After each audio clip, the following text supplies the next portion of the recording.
Hey everyone, I am Alyssa. It's been a long time since I've made a video and I'm sorry about that.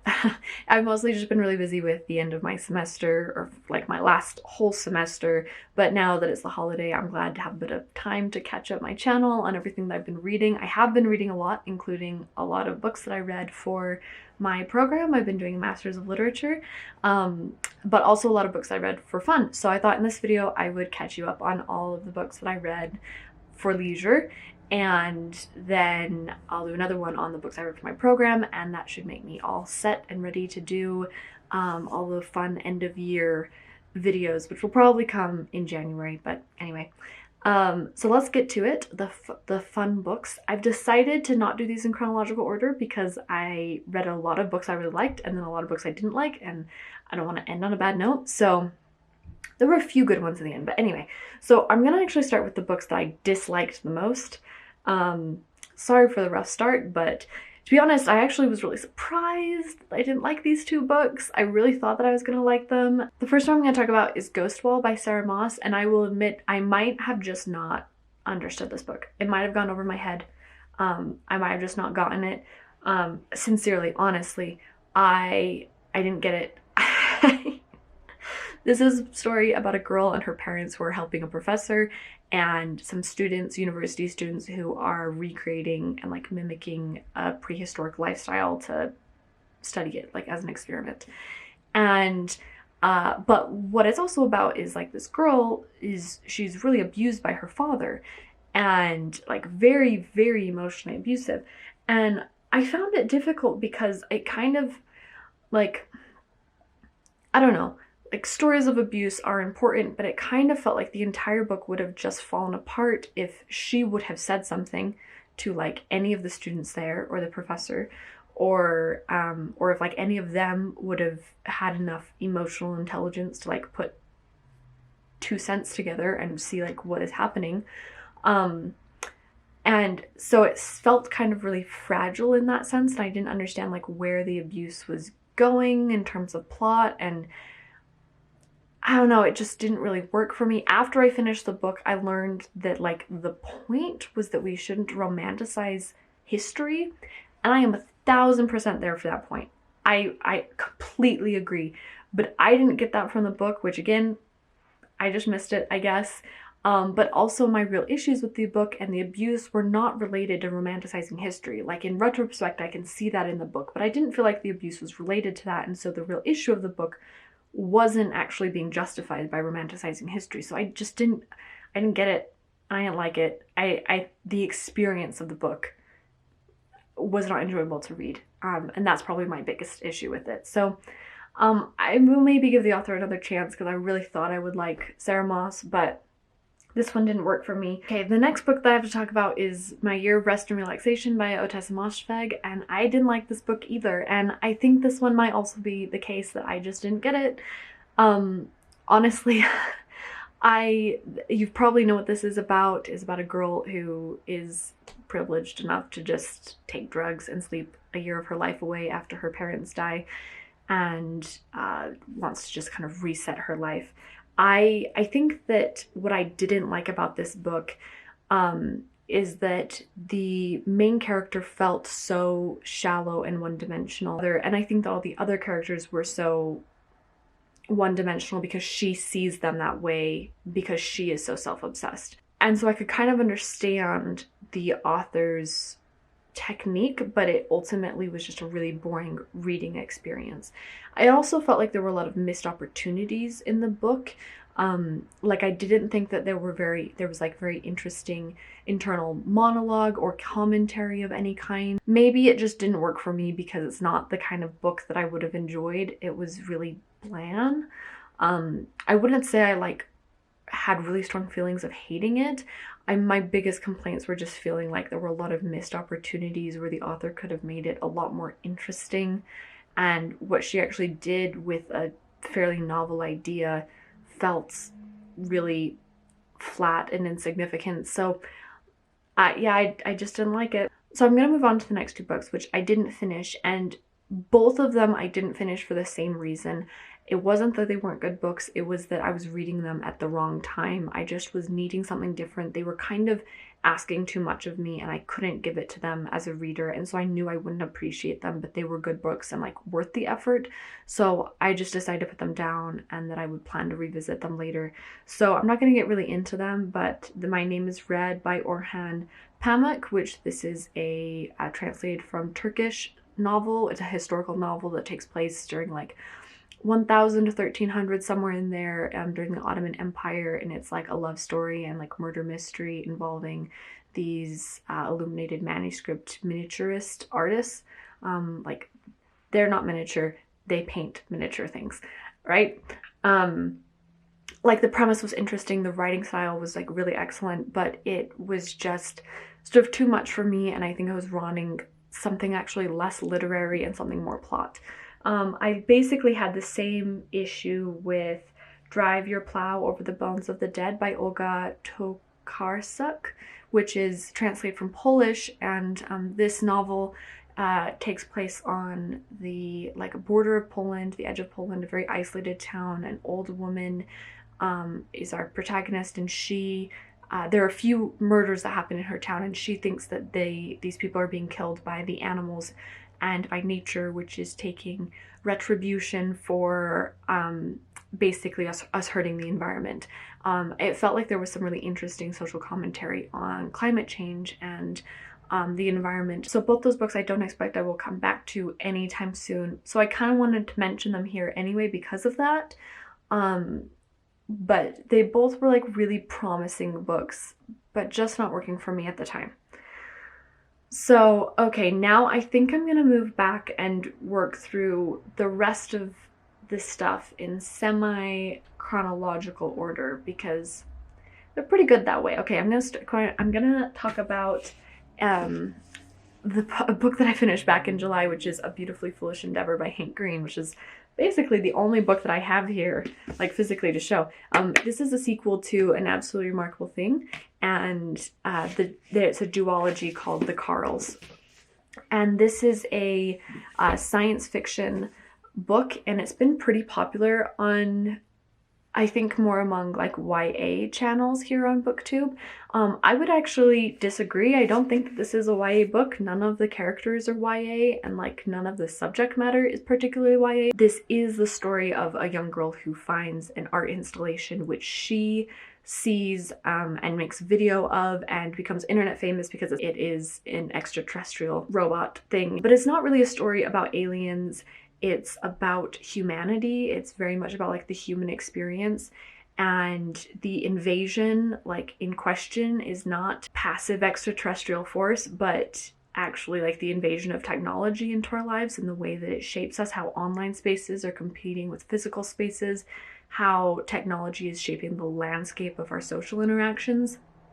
A lot of that conversation is, well, obviously it's set up in the first book, but the author does a really good job wrapping up these themes in the sequel.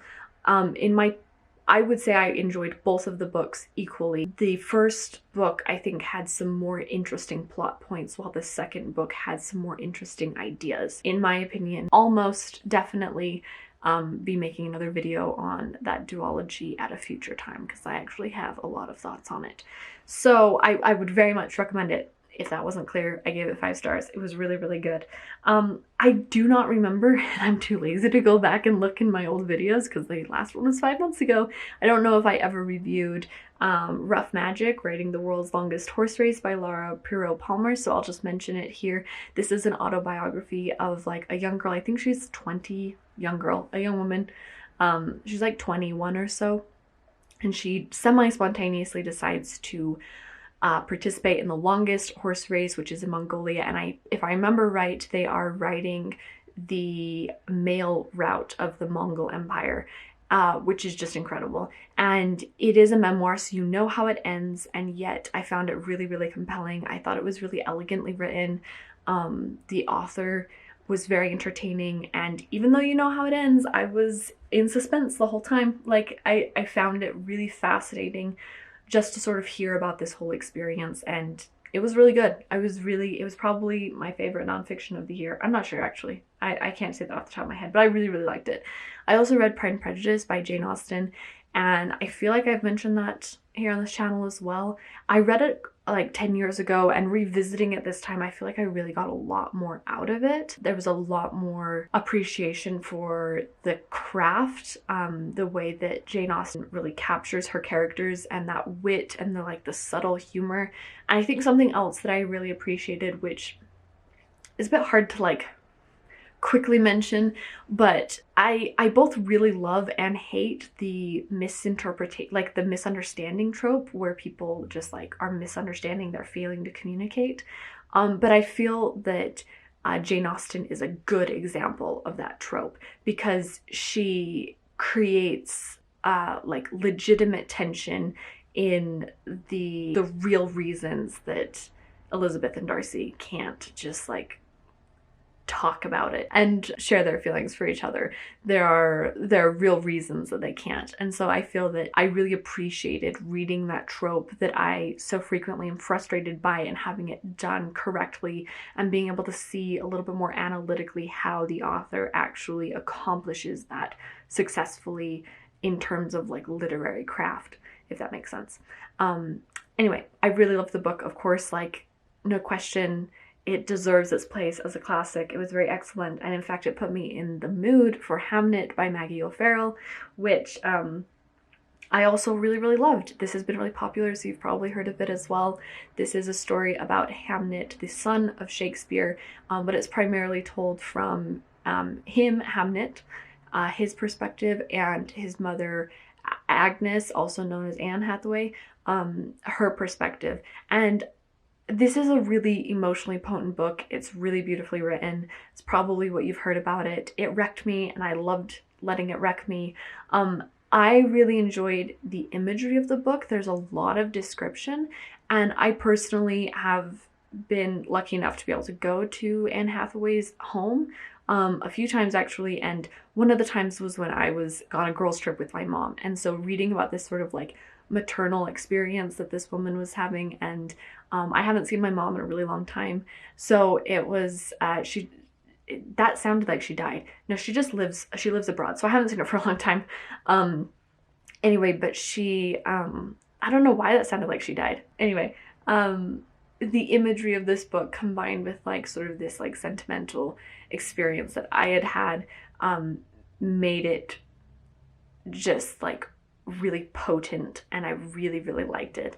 I will admit that I think that I could see where some people might not like this, where it feels sort of too emotionally dramatic and it's trying too hard. I could see that, but I thought it was really quite excellent, and I would definitely recommend it. I think it's really good. This is one of the books this year that I frequently comes to mind, that I want to reread this book, because it's so experiential to read. It's not just the plot that sticks with you, it's the experience of reading it, in my opinion. I then also read 1984 by George Orwell, which this is one of the books from my list of books that I should have read in high school, which I made a lot of progress on. And I also read it at this time because I was reading The Memory Police for Women in Translation, and I wanted to read 1984 first because the books are kind of related, or Memory Police is draws influence from 1984. 1984 I didn't like, and I kind of don't want to get into a rant about it, but I don't think it's a good book. I guess this might generally be an unpopular opinion. I'll admit I think it's a good idea, and I think at the time it was written, it was very novel and very interesting, and had some very sort of prophetic dystopian ideas. I think that its introduction of terms like Big Brother and doublespeak into our vernacular are useful, and again, the concepts, the idea are great. But it should have been an essay or a short story at most. I don't think that it has literary significance, considering how famous it is and how noteworthy it is and how studied in classrooms it is. I think it is actually very poorly written in terms of literature. The characters were so one-dimensional. I felt the plot and the crafting of the narrative was really sloppy. There's a point 3/4 of the way through the book, or 2/3 of the way through the book, where the protagonist acquires a book which sort of explains the world that he lives in. And it felt like an essay, like a philosophical essay, like arguing all of the warnings of this dystopian world, just like slipped right inside of the book, through like right inside of the novel through this book. And it felt so like inelegant. It was so sloppy, and the whole time I was reading it I was like, show me, don't tell me. It was just so heavy-handed, so heavy-handed. I think also another one of my complaints is that I feel like it's really irrelevant now. I think a lot of people would disagree with that idea, but I think that at the time it was written, it portrayed a lot of real concerns about like the future of surveillance. But I think that in our modern world, like our world has just developed in ways with technology that our real experience and potential vulnerabilities as a society when it comes to surveillance have become so much more sophisticated and nuanced because of technology in a way that 1984 doesn't anticipate or account for. And so it feels like the concept still rings true, but in practice, or like in its detail, it is obsolete. It's not really at all comprehensive or like still in tune to the real potential issues that we have in our day. That was way more than I meant to talk about the book. I didn't like it, and that's just what it is. I guess we're gonna follow up with another book from my books I should have read in high school list, A Tale of Two Cities by Charles Dickens. And unfortunately, I didn't care for this one very much either. It was okay, but I think I was looking, I didn't realize until after I read it that this was not one of Charles Dickens's novels that was character focused. This was one of his few novels that is plot focused, and I felt a bit disappointed in that. And I think I appreciate his character driven novels a bit more. So I felt pretty apathetic about this, and the plot didn't really stick with me. Like, I'm not even sure what to tell you. I don't think I could even describe it to you with much confidence. So we're probably just gonna move on from there. And disappointingly didn't really love it. Oh, I also read Anna Karenina by Leo Tolstoy. I forgot about this. I listened to this over very many months, actually. And I mean, it's an incredible book. It's very amazing and like justifiably recognized as one of the best novels of all times. I would agree with that. I listened to the book, and I finished listening to it thinking I want to read this in physical form. And so for that reason, I actually feel like mentally incomplete in my experience with the book. So it's like hard for me to say, like to actually speak about it. But I think what I could say was my favorite experience in reading the book was that all of the characters felt so distinct and unique and had really like complete individual voices. And so since I listened to it, that actually made it so much easier to listen to because they all felt so real. I definitely want to reread this, and then I also really want to read War and Peace. So that's, I don't know, maybe next year. Maybe next year. That's probably too ambitious.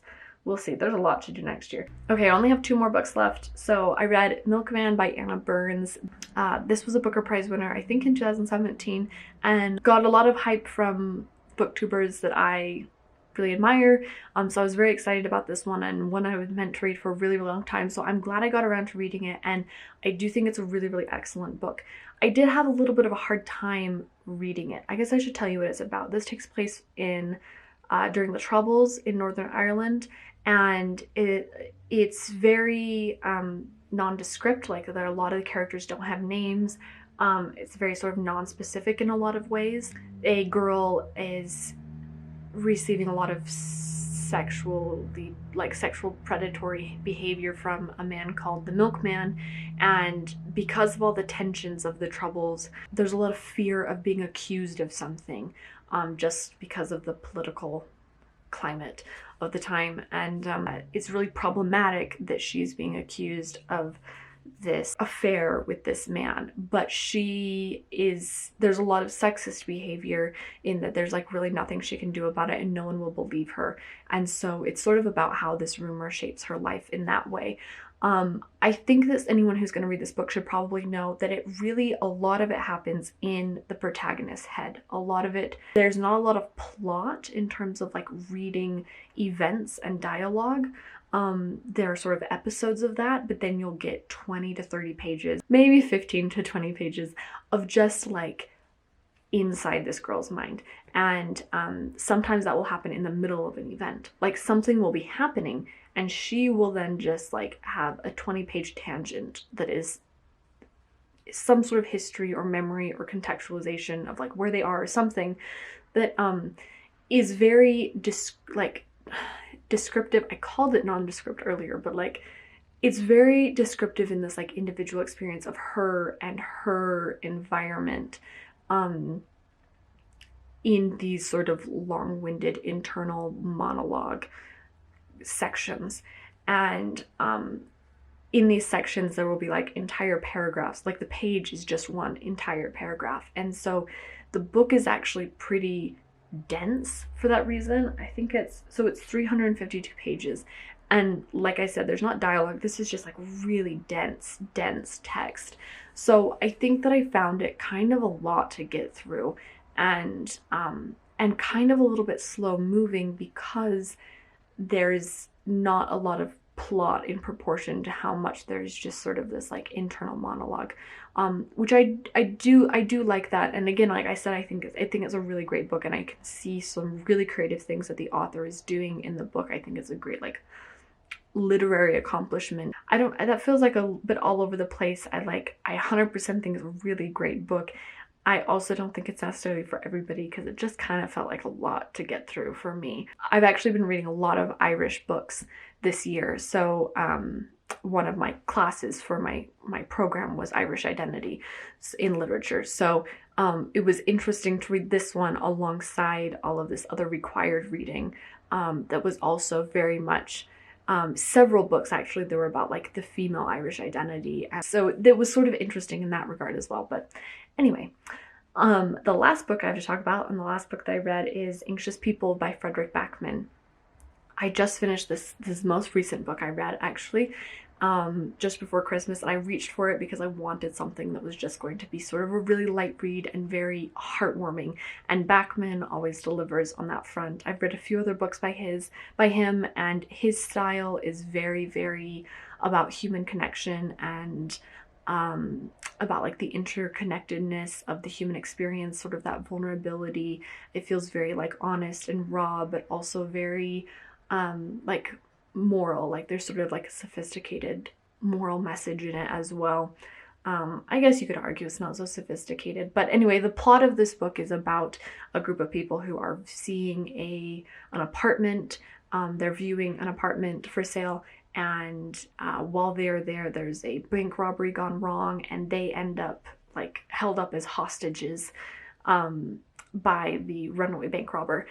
And the story is very much about like the collective experience of these individuals, but it's also not told in chronological order in typical Backman style. So you have a sort of like it begins after the event and you're getting like police interviews, and so there's a lot of flashing back to the event as well as like flashing back to like the earlier events of these people's lives and sort of what brings them to that moment. There's a lot of interconnectedness and like slow unweaving and unfolding of this like interwoven narrative that all sort of is kind of combining to this collective experience in a way that feels really human. And that is just Backman style.